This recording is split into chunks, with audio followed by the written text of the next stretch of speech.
যাক ভাড়া গেল গাছ থেকে। চলো, গুড মর্নিং গাইস। তো সকাল সকাল দেখো আম পেড়ে নিয়েছি, বেটু খাবে।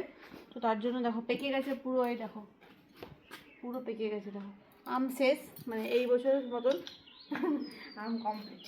তো পেটু খাবে রে, পেটুকে বললাম যে দাঁড়া আমি ক্ষীরটা কেটে দিই, কারণ ক্ষীরটা যদি মুখে লেগে যায় না তাহলে কিন্তু প্রচুর প্রবলেম হয়ে যায়, মুখের মধ্যে কিন্তু ঘা হয়ে যেতে পারে। তো এই জন্য বেটুকে সকাল সকাল রেডি হয়ে গেছি, রান্না করব। তো অনেকক্ষণ থেকে জিদ করছিল আম খাবে, দেখো গাছ থেকে টাটকা পাড়া আম আমি পেড়ে নিয়েছি। আর এটা খাওয়ার কিন্তু টেস্ট গাইজ আলাদা। চলো দিয়ে আসি।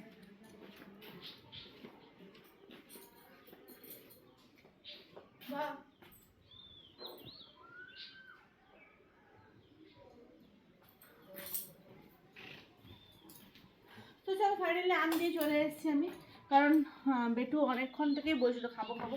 তো আমার না দিয়ে দিই। আর দেখো এটা আমি কি সদগতি করবো জানি না, এটা যে বড় হয়ে গেছে। আমি ভাবলাম প্রথমে যখন হয়েছিল ভাবলাম যে এটা তরকারি করে খাবো, কিন্তু বেশ কয়েকটা ঘরে অনেকগুলো কাজের জন্য আমার সময় হয়নি এটা কাটতে রান্না করতে। তো জাস্ট বড় হয়ে গেছে, মানে এটা কাঁঠাল হয়ে গেছে। তো এটা হয় পাকাতে হবে, নাহলে গাছ পাকা করতে হবে। গাছ পাকা করতে গেলে গাছ এটা কিন্তু অনেকটা সময় লেগে যায়। আমাদের এবছর কাঁঠাল ধরেছিল পৌষ মাস থেকে, পৌষ মাস থেকে ধরেছিল। তো হ্যাঁ ডিসেম্বরের পরের থেকে ধরেছিল, মানে পুরো শীতকালটা আমি এখান থেকে খেয়েছি, 2-3টে কাঁঠাল খাওয়া হয়েছে। আর তোমাদের ভিডিও শেয়ারও করেছি। তো যা তখন থেকে যদি কাঁঠালটা রাখতাম এখন হয়তো পেকে যেত, কিন্তু এটা যেহেতু অনেক লাস্টে ধরেছে তার জন্য এটা কিন্তু রয়ে যাবে। আর এটা পাকাতে হবে, হয় কার্বাইড দিতে হবে, নাহলে গাছ পাকা করতে হবে, দুটোর মধ্যে যে কোনো একটা। তো আজকে কি রান্না করবো চলো তোমাদের দেখা যায়, খুব সুন্দর একটা রান্না করবো। তোমার দাদা খুব ভালো একটা জিনিস এনেছে যেটা আমার খুব ফেভারিট, চলো দেখাই এসো।